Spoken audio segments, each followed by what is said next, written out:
Good morning students, आप सभी का स्वागत है क्लास 11th के फिजिक्स के क्लासेस में, जहां हम लगातार पढ़ाई कर रहे हैं। चैप्टर 2 मात्रक और मापन के विभिन्न विषय वस्तुओं पे हमने पढ़ा। आज का जो हमारा टॉपिक है उसको समझने के लिए चलिए एक शुरुआत करते हैं पंक्ति से, जो है कि मनुष्य गलतियों का पुतला है और गलती करके ही सीखता है। जो जितनी गलतियां करता है शायद उसमें सीखने की उतनी प्रबल क्षमताएं होती है, ये यूँ कह सकते हैं उतनी बार उसने किसी काम को काम करने का प्रयास किया तभी उससे गलती हुई। हमारे फेमस वैज्ञानिक अल्बर्ट आइंस्टाइन का कहना है कि अगर किसी से कोई गलती नहीं हुई कभी भी जीवन में, इसका मतलब है कि उसने कभी भी कोई काम करने की नहीं सोची। जो काम करेगा उससे गलती होगी, इसलिए गलतियों से डरे नहीं, हमेशा अपने सत्कर्म को करते रहें। थॉमस अल्वा एडिसन का नाम आपने सुना होगा। उन्होंने इलेक्ट्रिक बल्ब का आविष्कार किया था। इस आविष्कार को करने में लगभग उन्होंने 10,000 बार प्रयोग किए और हर प्रयोग में वो असफल होते चले गए। हर प्रयोग में कहीं से न कहीं से कोई उनको गलती मिलती चली गई, लेकिन वो अपने गलतियों से डरे नहीं, प्रयोग को जारी रखा और अंततः वो सफल हुए और इलेक्ट्रिक बल्ब का उन्होंने आविष्कार किया। बाद में उन्होंने कहा भी कि मैं 10,000 बार अपने प्रयोगों में असफल नहीं हुआ, बल्कि मैंने वो 10,000 बार या 10,000 रास्ते तैयार किए हैं जो हमें बताता है कि इस रास्ते से जाने से हमें मंजिल नहीं मिलेगी। मतलब कि हमने 10,000 रास्ता को खोजा है, ढूंढा है, मैं असफल नहीं हुआ। और सही बात है, असफलता ही सफलता की पहली सीढ़ी होती है। अगर किसी ने कोई गलती नहीं की, उसने जीवन में कोई कुछ सीखा नहीं। ठीक है, गलती गलती गलती, लगातार गलती का नाम सुनते ही आप समझ गए होंगे कि आज का हमारा विषय है वो है गलती यानी त्रुटि यानी एरर इन मेजरमेंट। आज का जो हमारा टॉपिक है वो है एरर इन मेजरमेंट। फिजिक्स है तो मेजरमेंट करेंगे ही। लैब में अगर जाते हैं किसी वस्तु का हम लंबाई निकालते हैं, कोई रॉड है और उसकी लंबाई निकालते हैं, रॉड की लंबाई 25.7 सेंटीमीटर है वास्तविकता में, और मापने पर 25.5 सेंटीमीटर आता है। तो ये 0.2 सेंटीमीटर का जो डिफरेंस हमको मिला, उसी डिफरेंस को एरर कहते हैं। एरर मतलब वस्तु का वास्तविक मान माइनस मापित मान यानी मापा हुआ मान, इन दोनों के बीच के अंतर को हम लोग क्या कहते हैं? एरर कहते हैं। वास्तविक मान माइनस मापा हुआ मान। Error is said to be actual value, absolute value minus measured value. Error is equal to क्या हो जाएगा? ट्रू वैल्यू यानी वास्तविक मान माइनस मापित मान। चलिए, त्रुटि है, त्रुटि विभिन्न प्रकार की होती है। मुख्य रूप से त्रुटि 3 प्रकार की बताई गई है। पहली है क्रमबद्ध त्रुटि यानी सिस्टमैटिक एरर। दूसरा है हमारा यादृच्छिक त्रुटि यानी रैंडम एरर। तीसरा है हमारा स्थूल त्रुटि यानी ग्रॉस एरर या इसी को ब्लंडर कहते हैं। पहला है हमारा सिस्टमैटिक एरर। सिस्टमैटिक एरर भी डिफरेंट टाइप्स के होते हैं, जैसे यंत्रगत त्रुटि या इंस्ट्रूमेंटल एरर। हम लैब में कोई प्रयोग कर रहे हैं और इंस्ट्रूमेंट में ही, उपकरण में ही कोई त्रुटि होती है तो उसको कहेंगे इंस्ट्रूमेंटल एरर। जैसे हम स्क्रू गॉज पे काम कर रहे हैं भौतिकी की प्रयोगशाला में, स्क्रू गॉज में जो स्केल दिया गया है उसका माप ही 0 पे नहीं 0.1 पे कॉन्साइड करता है उसके एक्चुअल स्केल से, यानी 0.1 मिलीमीटर का जो डिफरेंस रह गया, जो लिस्ट काउंट रह गया, वही उस उपकरण की त्रुटि हुई, इसलिए इसको इंस्ट्रूमेंटल एरर कहते हैं।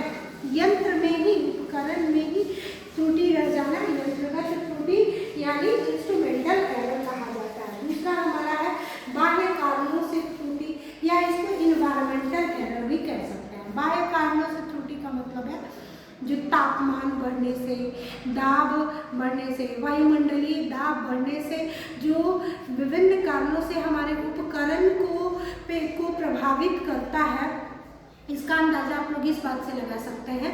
जैसे क्लास 6-7 में आपने पढ़ा होगा कि गर्मी के दिनों में एक्सपेंशन हो जाता है सॉलिड वाले चीज़ों में, जिसका आपने एक एग्जाम्पल से पढ़ा होगा कि रेलवे ट्रैक के बीच डिफरेंस क्यों रखा जाता है, क्योंकि गर्मी में क्या होती है, गर्मी के दिनों में सॉलिड्स में एक्सपेंशन होता है और वो दोनों बढ़ के एक्सपेंड होकर के एक दूसरे से टकराने लगते हैं और रेलवे एक्सीडेंट, ट्रेन की एक्सीडेंट होने की संभावना बनी रहती है, इसलिए गैप छोड़ा जाता है, यानी एक्सपेंशन होता है। तो टेम्परेचर का इफेक्ट पड़ता है प्रॉपर्टीज़ पे, मैटर्स पे, तो इस चीज़ को ध्यान में रखते हुए टेम्परेचर का, प्रेशर का, एटमॉस्फेरिक प्रेशर का भी एक्सपेरिमेंट में डिफरेंस होता है, एयर प्रेशर का डिफरेंस होता है। इसी को हम लोग क्या कहते हैं, इन्वायरमेंटल एरर या error due to external causes, बाह्य कारणों से त्रुटि। तीसरा है हमारा व्यक्तिगत त्रुटि यानी personal error. Personal error in the sense की ऑब्जर्वर की अपनी त्रुटि, ऑब्जर्वर द्वारा की गई त्रुटि। अगर हमारा एक्चुअल मान 15.4 सेंटीमीटर निकल कर आता है किसी एक्सपेरिमेंट में और हमको देखने में त्रुटि होती है या काउंट करने में त्रुटि होती है, ऑब्जर्वर द्वारा जो त्रुटि होती है उसी को पर्सनल एरर या व्यक्तिगत एरर कहते हैं। इसको ऑब्जर्वेशन एरर भी कहा जाता है। ये हो गए त्रुटियों के प्रकार मुख्य रूप से, लेकिन त्रुटियों की गणना कैसे करें, कैसे हम लोग उसका कैलकुलेट करें, कैलकुलेट करने का, एरर को कैलकुलेट करने का क्या तरीका है। तो एरर को कैलकुलेट 3-4 प्रकार से किया जाता है, जैसे मेथड्स टू एक्सप्रेस एरर।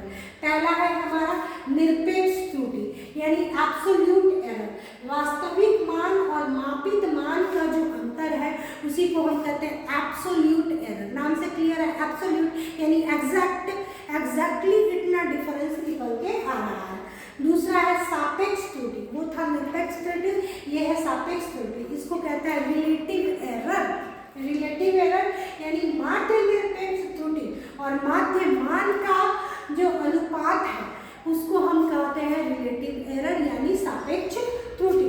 प्रतिशत त्रुटि यानी परसेंटेज एरर, किसी ऑब्जेक्ट में कितना परसेंटेज एरर आ रहा है, त्रुटियों का प्रतिशत निकालना, परसेंटेज निकालना, ये हमारा प्रतिशत त्रुटि कहलाता है। अगले क्लासेस में हम लोग सापेक्ष त्रुटि, निरपेक्ष त्रुटि और प्रतिशत त्रुटि को अलग अलग तरीके से जानेंगे, उस पर एक न्यूमेरिकल प्रॉब्लम करेंगे और फिर समझने का कोशिश करेंगे कि ये सापेक्ष त्रुटि, निरपेक्ष त्रुटि और प्रतिशत त्रुटि कैसे निकाला जाता है। ये जो है प्रतिशत त्रुटि या सापेक्ष त्रुटि या निरपेक्ष त्रुटि बहुत ही इम्पॉर्टेंट टॉपिक है, किसी भी कॉम्पिटिटिव एग्जाम में पूछा जाता है इससे सवाल। सबसे ज़्यादा NEET, JEE mains, JEE advance में इस पर बेस्ट क्वेश्चन आते ही हैं, एकदम फिक्स टाइप से क्वेश्चन आना है, इसलिए इस पर क्वेश्चन बनाइए। और मैं आप लोगों को परसेंटेज एरर कैलकुलेट करने का एक शॉर्ट ट्रिक भी बताऊंगी, जिस ट्रिक को यूज़ करके आप with in a minute question, difficult questions को भी सॉल्व कर पाएंगे। बहुत इंपॉर्टेंट टॉपिक है, इसलिए सीखिए, जो गलतियों से सीखता है वही आगे बढ़ता है, इसलिए सीखिए, समझिए, बार बार प्रैक्टिस कीजिए। गलत हो रहा है हमसे, उससे डरिए मत, सीखते जाइए और सिर्फ अपनी गलतियों को देखिए, समझिए, अपने वीकनेस को बाहर निकालिए, उस पर काम कीजिए और आगे बढ़िए। गलती से सीखना ही एक अच्छे इंसान की पहचान है, इसलिए गलती हो रहा है उससे डरिए मत, काम को छोड़िए मत, बस करते रहिए, सीखते रहिए, अपनी गलती पे मेहनत करते रहिए। हाँ, कुछ लोग ऐसे होते हैं जिसको अपनी गलती तो दिखाई नहीं देती लेकिन दूसरों में जरूर दिख जाती है, तो उसके लिए मैं एक मनीष भारद्वाज की बहुत अच्छी पंक्ति है जो बोलना चाहूँगी। अपनी गलती गलती, अपनी गलती नादानी और दूसरों की गलती गलती, अपनी गलती नादानी और दूसरों की गलती गलती। खुद गलती 100 बार करें, खुद गलती 100 बार करें और माफ़ी की उम्मीद करें कहकर है ये नादानी।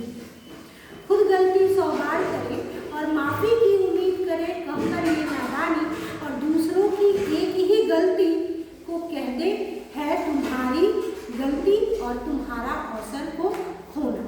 यानी अपनी गलती बस दिखाई नहीं देती और दूसरों की गलती को हाईलाइट कर करके उस पर काम किया जाता है। उस चीज़ को छोड़िए, पढ़िए, सीखिए, आगे बढ़िए। त्रुटि बहुत इंपॉर्टेंट टॉपिक है, इस पर मेहनत कीजिए। आगे की क्लास में हम अलग अलग त्रुटियों के बारे में बात करेंगे। Thank you.